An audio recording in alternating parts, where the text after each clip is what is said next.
نحمدہ و نصلی علی رسولہ الکریم۔ آج ہم نے نماز تراویح میں 18ویں پارے کی تلاوت کی ہے۔ 18ویں پارے کی ابتدا میں سورہ المومنون شروع ہو رہی ہے۔ تو المومنون اس صورت میں سب سے پہلی آیت کے اندر اللہ رب العالمین نے فرمایا قد افلح المومنون۔ تو مومنوں کے اللہ رب العزت نے اوصاف بیان کیے ہیں، تو اس مناسبت کی وجہ سے اس سورت کا نام بھی سورہ المومنون ہے۔ یہاں پہ اللہ رب العزت نے مومنوں کے کافی اوصاف بیان کیے ہیں۔ پہلے نمبر پہ وہ نمازوں کے اندر خشوع خضوع کرتے ہیں، مومن لوگ اپنی نمازیں خشوع خضوع کے ساتھ پڑھتے ہیں۔ اور دوسرے نمبر پہ فضول چیزوں سے پرہیز کرتے ہیں، فضول باتوں سے فضول چیزوں سے پرہیز کرتے ہیں۔ اور تیسرے نمبر پہ برے اعمال سے بچنے کی کوشش کرتے ہیں۔ اور چوتھے نمبر پہ شرم گاہوں کی حفاظت کرتے ہیں۔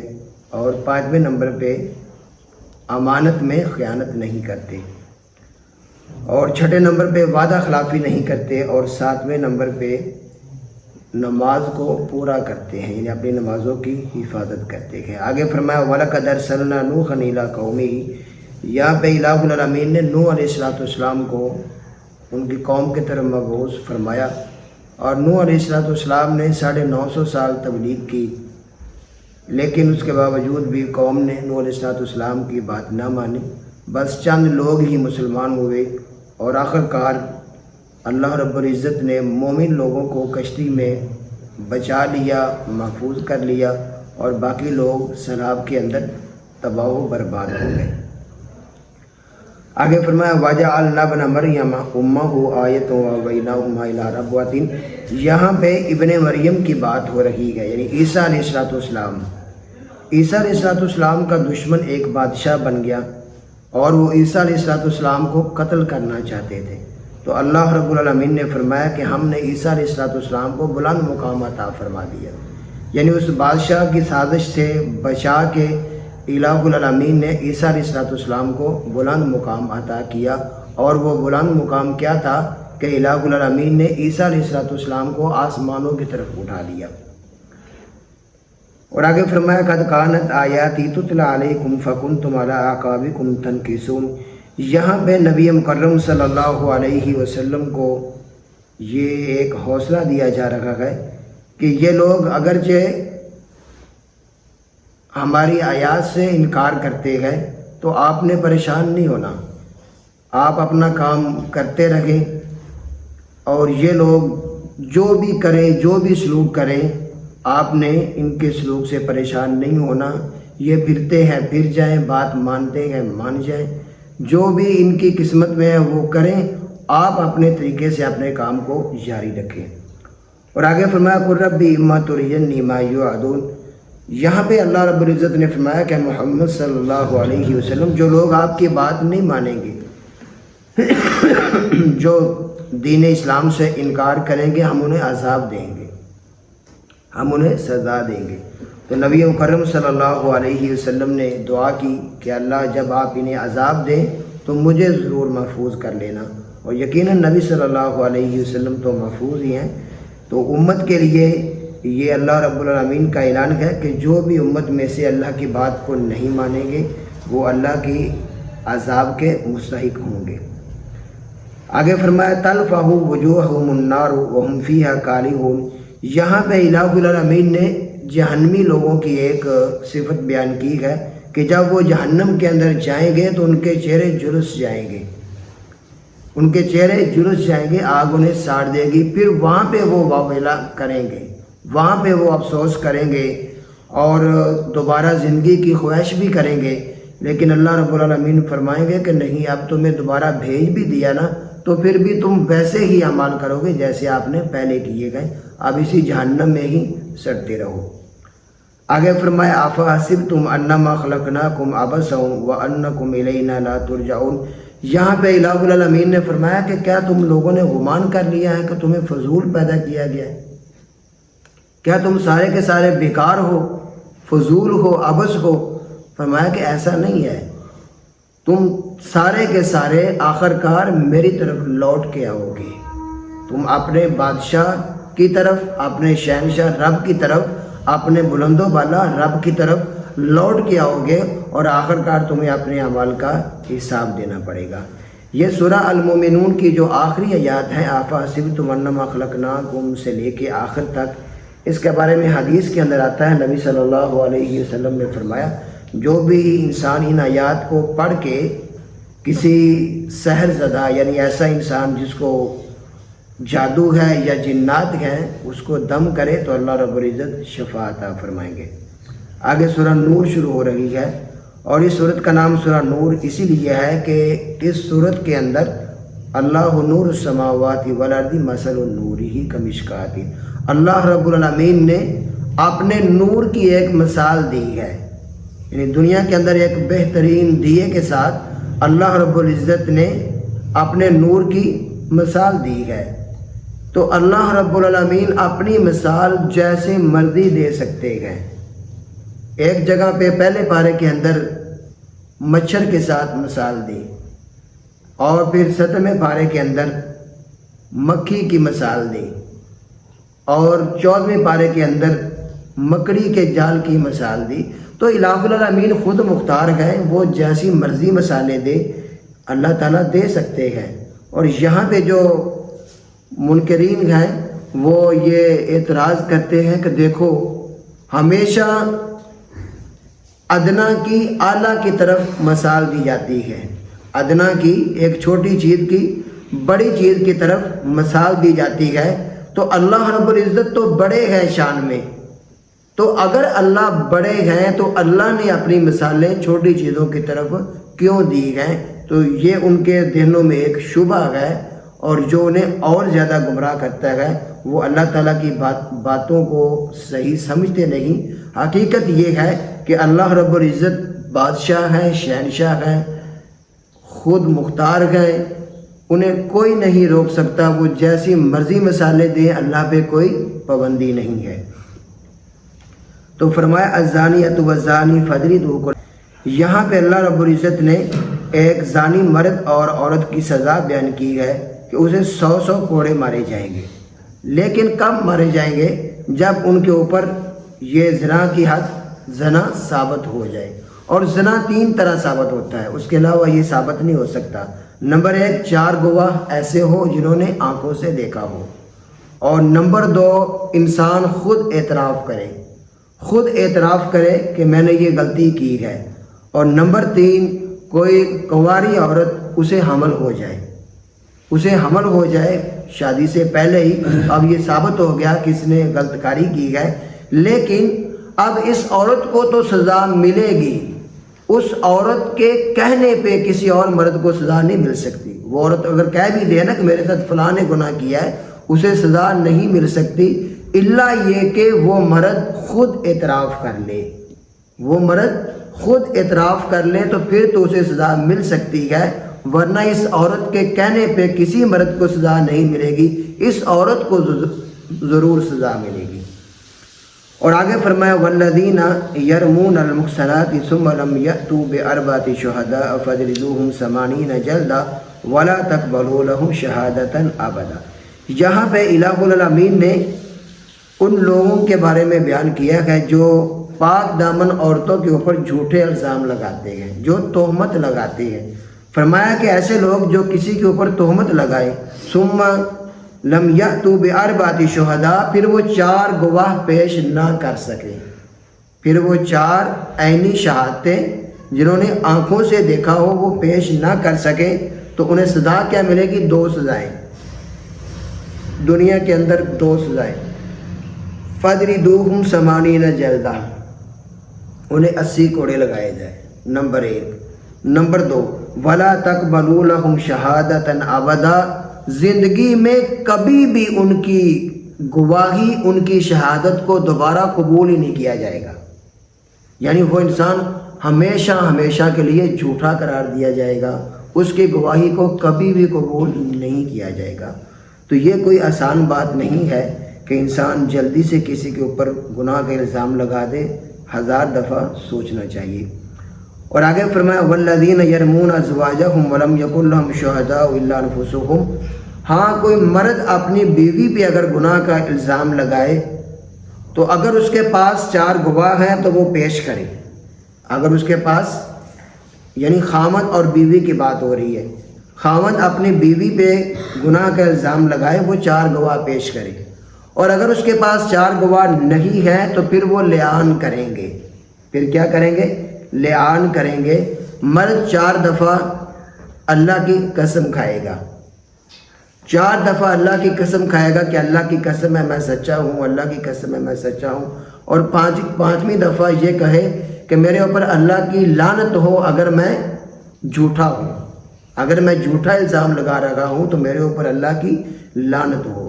اور اسی طرح عورت بھی 4 قسمیں کھائے گی، عورت بھی اسی طرح 4 قسمیں کھائے گی. اللہ کی قسم میرا خاوند جھوٹا ہے، میرا خاوند جھوٹا ہے، میرا خاوند جھوٹا ہے. اور 5ویں دفعہ یہ کہے گی کہ میرے اوپر اللہ کا غضب ہو اگر میرا خاوند سچا ہو. تو جب ان کے درمیان لعان ہو جائے، لعان ہونے کے بعد اب یہ دونوں میاں بیوی اکٹھے نہیں رہ سکتے، اب یہ اکٹھے نہیں رہ سکتے، اب ان کے درمیان جدائی ہے. کوئی کسی طلاق کی ضرورت نہیں ہے، اب یہ طلاق ہی ہے، ختم رشتہ، کوئی رشتہ نہیں ہے. لیکن ہمارے معاشرے میں ہزار دفعہ الزام لگانے کے باوجود میاں بیوی اکٹھے ہی رہتے ہیں. تو اللہ تعالیٰ ہمیں محفوظ فرمائے. یہ کوئی چھوٹی بات نہیں ہے، ہمیں پرہیز کرنا چاہیے. ان الذین جاءوا بالعفک عصبۃ منکم، یہاں پہ اللہ رب العزت نے واقعہ افک بیان کیا ہے. واقعہ افک کیا ہے کہ ام المؤمنین سیدہ عائشہ رضی اللہ تعالی عنہا کے اوپر کچھ منافقین نے الزام لگا دیا تھا. سن 6 ہجری کے اندر غزوہ بنی مستلق کے لیے نبی صلی اللہ علیہ وسلم گئے. تو جب واپس لوٹ رہے تھے ایک جگہ پہ پڑاؤ ڈالا. ماں جی عائشہ رضی اللہ تعالیٰ عنہ کہتی ہیں میں قضائے حاجت کے لیے گئی تو وہاں پہ میرا ہار گم ہو گیا. میں ہار تلاش کرنے لگ پڑی تو میرا وزن بہت ہلکا تھا. ماں جی عائشہ کا وزن بہت ہلکا تھا. صحابہ نے کجاوا اٹھایا، اونٹ کے اوپر رکھ دیا. صحابہ نے سمجھا کہ شاید ماں جی عائشہ کجاوے کے اندر ہیں، اونٹ کے اوپر رکھ دیا. قافلہ چلا گیا. ماں جی عائشہ رضی اللہ تعالیٰ عنہ کہتی جب میں واپس آئی دیکھا تو قافلہ جا چکا تھا. کہتی ہے میں اسی جگہ پہ سو گئی، اپنی چادر لپیٹ کے اسی جگہ پہ سو گئی. میں نے سوچا جب مجھے گم پائیں گے تو واپس اسی جگہ پہ آئیں گے اور مجھے تلاش کر لیں گے. تو نبی صلی اللہ علیہ وسلم نے پیچھے 2 آدمی چھوڑے ہوئے تھے. وہ قافلے سے تھوڑا سا ہٹ کے چلتے تھے، 2 کلومیٹر 3 کلومیٹر وہ لیٹ آتے، پیچھے آتے. جب وہ صحابی آئے انہوں نے دیکھا کہ ایک عورت سو رہی ہے، کپڑے میں لپٹی ہوئی ہے. تو ماں جی عائشہ رضی اللہ تعالیٰ عنہ کہتی ہیں کہ وہ جو صحابی پیچھے تھے نا انہوں نے پڑھا انا للہ و انا الیہ راجعون. انہیں تو نہیں پتا تھا یہ کون ہے. تو ماں جی کہتی ہے میں نے ان کی آواز سنی انا للہ و انا الیہ راجعون کی تو میں نے فوراً اپنے کپڑے کو ٹھیک کر لیا، یعنی اپنا دوپٹہ ٹھیک کیا، پردہ ٹھیک کر لیا. انہوں نے بھی پہچان لیا کہ ماں جی عائشہ ہے. ماں جی کہتی انہوں نے میرے ساتھ کوئی بات نہیں کی، انہوں نے نہیں پوچھا آپ کس طرح پیچھے رہ گئے، کیا بنا، کیا نہیں ہوا، کوئی بات نہیں کی. انہوں نے اونٹ کو بٹھا دیا، میں اونٹ کے اوپر بیٹھ کے ہم مدینے آ گئے. جب مدینے آئے تو ظاہری بات ہے مدینے میں یہ افواہ پھیل چکی تھی کہ ماں جی عائشہ قافلے کے ساتھ واپس نہیں آئی. تو وہاں پہ منافقین نے ماں جی عائشہ رضی اللہ تعالیٰ عنہ کے اوپر الزام لگا دیا. ان میں سب سے جو سرکوب بھائی منافق سب سے آگے تھے اور چند صحابہ بھی اس کے اندر گرفتار ہو گئے. تو اس واقعے کے بارے میں یہاں پہ اللہ رب العزت نے تفصیل کے ساتھ بیان کیا ہے.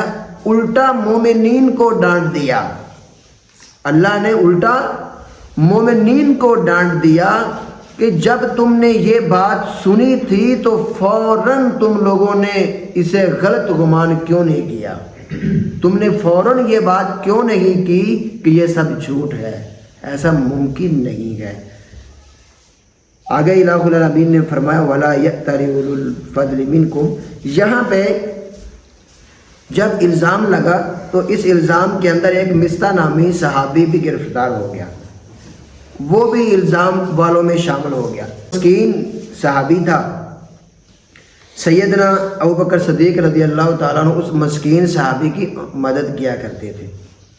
تو جب یہ واقعہ کلیئر ہو گیا، اللہ رب العزت نے 11 آیات ماں جی کی پاک دامنی میں نازل فرمائی، تو حضرت ابوبکر صدیق نے اس کا خرچہ بند کر دیا۔ جب اس کا خرچہ بند کیا تو اللہ رب العزت نے یہ آیات اتاری کہ فضل والوں کو یہ زیب نہیں دیتا کہ وہ مسکینوں کا خرچہ بند کرے۔ یعنی ابوبکر کو یہ ترغیب تھی کہ جب اللہ نے انہیں معاف کر دیا ہے تو آپ بھی انہیں معاف فرما دیں۔ تو یہ ہمارے لیے بھی ایک سبق ہے کہ کسی سے کوئی غلطی کمی کوتاہی ہو جائے تو ہمیں بھی معاف کر دینا چاہیے۔ آگے فرمایا یا ایھا الذین آمنوا لا تدخلوا بیوتا غیر بیوتکم حتی تستأنسوا وتسلموا علی اہلہا۔ یہاں پہ الہ العالمین نے فرمایا کہ ایمان والو تم کسی کے گھر کے اندر بغیر اجازت کے داخل نہیں ہو سکتے۔ جو بھی کسی کا خاص گھر ہے، یعنی اپنے گھر میں تو بندہ بغیر اجازت کے جا سکتا ہے، مسجد میں بھی بغیر اجازت کے آ سکتا ہے، کسی خانقاہ میں بھی بغیر اجازت کے آ سکتا ہے، کسی ڈیرے میں بھی جا سکتا ہے، لیکن جہاں پہ فیملی رہائش ہے، جہاں پہ فیملی رہائش ہے، کسی کا گھر ہے، آپ اس کے گھر میں اس کے خاص بیڈ روم میں آپ بغیر اجازت بالکل بھی نہیں جا سکتے۔ اجازت لینا ضروری ہے، جو کہ ہمارے اندر یہ جو چیز ہے بڑی ہی دور دور تک بھی نہیں پائی جاتی، تو ہمیں بھی اجازت لے کے ایک دوسرے کے گھر کے اندر جانا چاہیے۔ اور دوسری بات یہاں پہ فرمایا کہ اگر تم اپنے اہل و عیال کے پاس بھی جاؤ نا تو ان کو بھی سلام کرو، ان کو بھی سلام کرو۔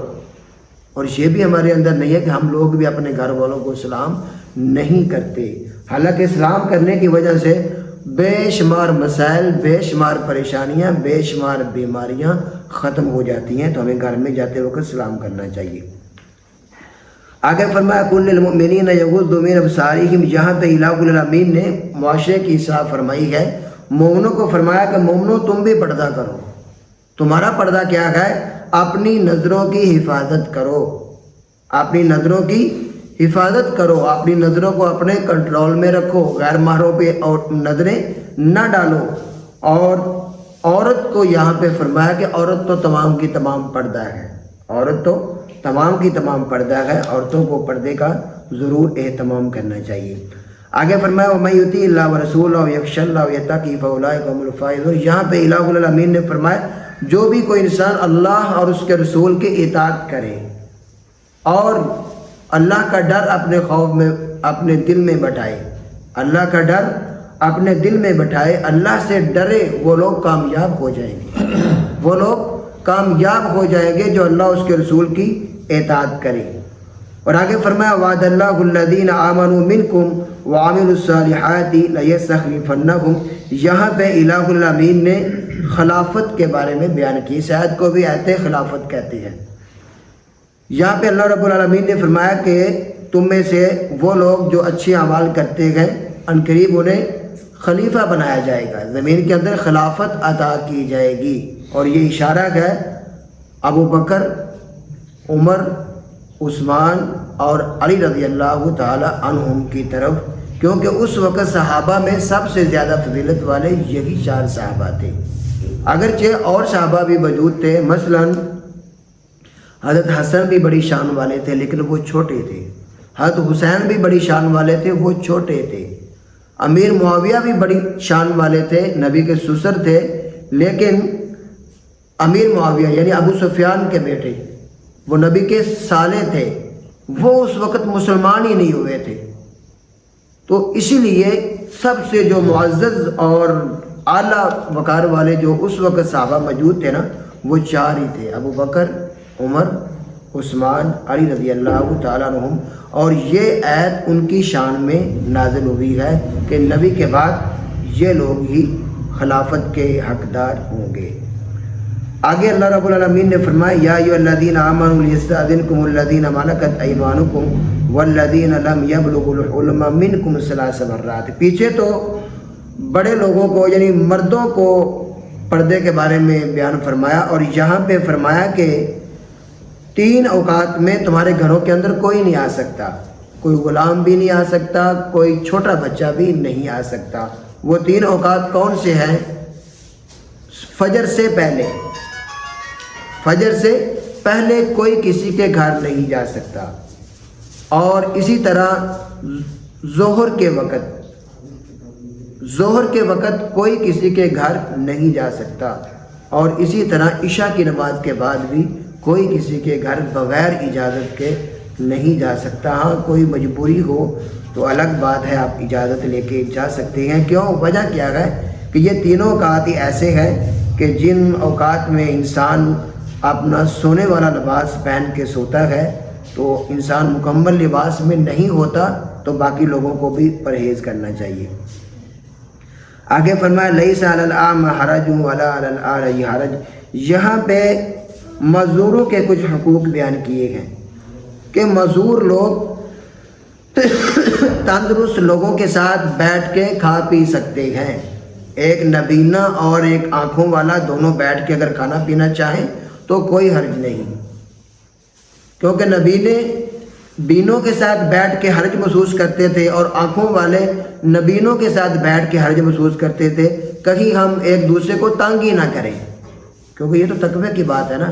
وہ سمجھتے تھے، نبینے سمجھتے کہ شاید میرا ہاتھ ادھر ادھر جائے تو میں ان کو تنگ نہ کروں، اور بینے سمجھتے، آنکھوں والے سمجھتے کہ ہم کہیں زیادہ ہی نہ کھا جائیں تو یہ بیچارے بھوکے نہ رہ جائیں، تو وہ تھوڑا سا پرہیز کرتے تھے۔ اللہ رب العالمین نے فرمایا کہ کوئی حرج نہیں ہے، باہم مل جل کے کھاؤ، ایک دوسرے کا خیال کرو۔ معذور تندرستوں کے ساتھ بیٹھ کے کھا سکتے ہیں اور تندرست معذوروں کے ساتھ بیٹھ کے کھا سکتے ہیں، اس میں کوئی فرق نہیں ہے۔ اور یہاں سے ہمیں یہ بات بھی معلوم ہوتی ہے کہ بعض لوگ بلا وجہ پرہیز کرتے ہیں، کسی بھی معذور کے ساتھ بیٹھ کے کھانا شانا نہیں کھائیں گے، کیونکہ ان کے ذہنوں میں ایک وشواس ہوتا ہے کہیں یہ بیماری ہمیں یا ہمارے خاندان کو بھی نہ لگ جائے، اور یہ آیت اس چیز سے بھی منع فرماتی ہے کہ ایسی بھی کوئی بات نہیں ہے۔ آگے سورہ فرقان شروع ہو رہی ہے۔ فرقان کا معنی ہے حق اور باطل کے درمیان فرق کرنا، حق اور باطل کے درمیان فرق کر دینے والی سورہ۔ اور اس سورت کے اندر لفظ فرقان آیا ہے، اور اسی مناسبت کی وجہ سے اس کا سورت کا نام بھی سورہ الفرقان رکھ دیا گیا۔ فرمایا کہ قال الذین کفروا ان ھذا الا افک افتراہ واعانہ علیہ قوم آخرون۔ یہاں پہ کافروں کا وہ پرانا الزام دہرایا جا رہا ہے کہ وہ نبی صلی اللہ علیہ وسلم پہ الزام لگاتے تھے کہ محمد صلی اللہ علیہ وسلم اپنے پاس سے گھڑ لیتے ہیں، یہ جو ہمیں قرآن سناتے ہیں نا، یہ اپنے پاس سے گڑتے ہیں، خود بناتے ہیں۔ وَأَعَانَهُ قَوْمٌ آخَرُونَ، اور ساتھ دوسرا الزام یہ لگایا کہ نبی صلی اللہ علیہ وسلم یہودیوں سے پڑھ کے آتے ہیں پھر ہمیں سناتے ہیں۔ تو اللہ رب العالمین نے فرمایا یہ تو تمہاری منہ کی باتیں ہیں، ایسا کچھ بھی نہیں ہے، یہ تو اللہ کا کلام ہے اور اللہ رب العزت نے ہی اسے نازل فرمایا ہے۔ اور ایک اور اعتراض کیا کفار نے، وَقَالُوا مَا لِهَذَا الرَّسُولِ يَأْكُلُ الطَّعَامَ وَيَمْشِي فِي الْأَسْوَاقِ۔ یہاں پہ فرمایا کہ یہ کیسا رسول ہے، یہ کیسا رسول ہے، ہماری طرح کھاتا پیتا ہے، ہماری طرح بازاروں میں چلتا ہے، ہماری طرح سارے معاملات کرتا ہے اور رسول ہونے کا دعویٰ کرتا ہے، تو یہ کیسا رسول ہے، ہم تو ایسے رسول کو نہیں مانتے۔ اللہ رب العالمین نے یہاں پہ یہ بات سمجھائی کہ تم انسان ہو، انسانوں کے سمجھانے کے لیے ایسا انسان ہی آنا چاہیے جس کو انسانی ضروریات کا جو تقاضا کرے، جو کھائے پیے سوئے شادی کرے، سارے معاملات جب اسے لائق ہوں گے پھر ہی وہ تمہیں تمہارا دین سمجھا پائے گا۔ اگر یہاں پہ کوئی فرشتہ ہوتا، نہ وہ کھاتا نہ پیتا نہ سوتا، لمبی لمبی نمازیں پڑھتا اور شادی بھی نہ کرتا، پھر تم کہتے یہ تو فرشتہ ہے، ہم تو اس کا مقابلہ ہی نہیں کر سکتے، ہمارے اندر تو فرشتوں جیسی طاقت ہی نہیں ہے۔ تو یہاں پہ الہ العالمین نے فرمایا تم انسان ہو اور انسانوں کے اندر انسان ہی ہم نے نبی بنا کے بھیجا ہے۔ تو یہاں پہ ایک بات تو اگر دیکھا جائے تو مسلمان تھوڑا سا غلط فہمی کے شکار گئے۔ کافر تو کہتے تھے کہ یہ نبی ہمارے جیسا ہی ہے، ہماری طرح کھاتا ہے، ہماری طرح چلتا پیتا ہے پھرتا ہے، اور ہم لوگ کہتے ہیں کہ نہیں، یہ محمد انسان ہی نہیں ہے۔ ہم میں سے کتنے لوگ یہ کہتے ہیں کہ محمد انسان نہیں ہے، محمد تو بشر نہیں ہے، محمد تو نور ہے، یہ اللہ کے نور میں سے نور ہے۔ بعض لوگ تو نور مجسم کہتے ہیں، یہ انسان ماننے کے لیے تیار ہی نہیں ہے۔ حالانکہ اللہ رب العزت نے تو بار بار مقامات پہ فرمایا کہ محمد صلی اللہ علیہ وسلم تمہارے جیسے انسان ہیں، فرق صرف یہ ہے کہ ان کے اوپر وحی آتی ہے، تمہارے اوپر وحی نہیں آتی۔ اللہ تعالی ہمیں سمجھنے کی اور عمل کرنے کی توفیق عطا فرمائے۔ واقول قولی ھذا استغفر اللہ لی ولکم ولسائر المسلمین والحمد للہ رب العالمین۔